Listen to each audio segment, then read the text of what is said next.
अगर हम सिर्फ 100 या 150 ईयर्स पीछे चले जाएं तो हमें पता चलेगा कि एस्ट्रोनॉमी जो है वो बहुत ही ज़्यादा लिमिटेड थी। अगर हम उससे भी पीछे चले जाएं तो एस्ट्रोनॉमी तो सिर्फ उस साइंस को कहते थे जो कि उसकी स्टडी करती थी उन चीज़ों की जो कि हम नाइट स्काई में या डे स्काई में देख सकते थे, उससे आगे कुछ थी ही नहीं। लेकिन अगर हम आज देखें तो हम पूरी यूनिवर्स को स्टडी कर रहे हैं। तो आखिरकार ये इतना बड़ा जंप आया कैसे?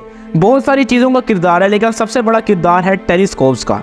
टेलीस्कोप्स शुरू में सिर्फ ऐसी छोटी छोटी लेंसेज से बनाई गई टेक्नोलॉजी बॉडीज होती थी जो कि हम अर्थ पे ही बैठ के स्टार्स को देखने के लिए यूज़ करते थे। लेकिन मज़े की बात है कि 1946 में एक इंसान ने एक बुक लिखी जिसमें उसने एडवांटेजेस बताए कि अगर हम टेलीस्कोप को स्पेस में भेज दें और वहाँ से स्टडी करें तो हमें क्या क्या एडवांटेजेस मिलेंगे, और एक बहुत ही पावरफुल टेलीस्कोप का आइडिया भी दिया।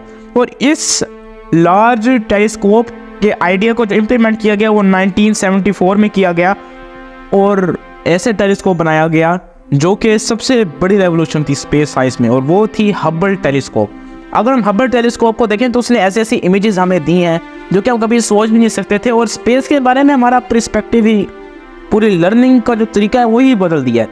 अगर हम जेम्स वेब स्पेस टेलीस्कोप को देखें तो वो एक मॉडिफाइड फॉर्म है हबल टेलीस्कोप की, और वो हबल टेलीस्कोप से कई गुना ज़्यादा पावरफुल है। लेकिन हम ये नहीं कह सकते हबल टेलीस्कोप जो है वो किसी काम की नहीं है। अगर हबल टेलीस्कोप का आइडिया ना होता, हबल टेलीस्कोप ना होती, तो आज जेम्स वेब स्पेस टेलीस्कोप भी ना होती, और एज अ रिजल्ट आज हम जो भी चीज़ें जानते हैं वो हम कभी जान ही नहीं सकते थे। अब क्योंकि जो हबल स्पेस टेलीस्कोप है वो कोई आम टेलीस्कोप नहीं है, तो इसके अंदर नासा और जो यूरोपियन स्पेस एजेंसी है दोनों के कंट्रीब्यूशन से ये प्रोजेक्ट लॉन्च किया गया। यानी किसी एक ख़ास कंट्री का ये प्रोजेक्ट नहीं है, ये यूरोपियन स्पेस एजेंसी और नासा ने मिलके ये प्रोजेक्ट लॉन्च किया है।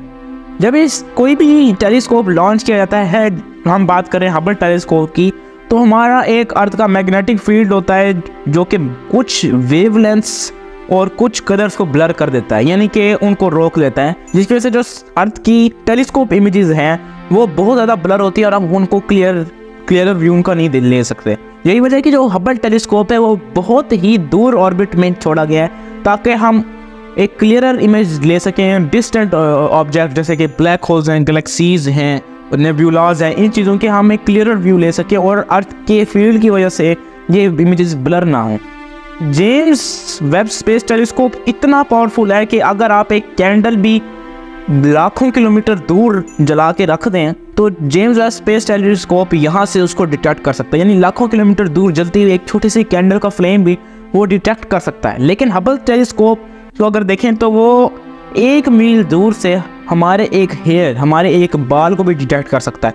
अगर हम देखें तो जेम्स वेब स्पेस टेलीस्कोप बहुत बहुत बहुत ज़्यादा पावरफुल है हबल टेलीस्कोप से, लेकिन उसकी बेस सारी हुई है जो कि हबल टेलीस्कोप ही थी, और सारे वो ही आइडियाज़ यूज़ करता है।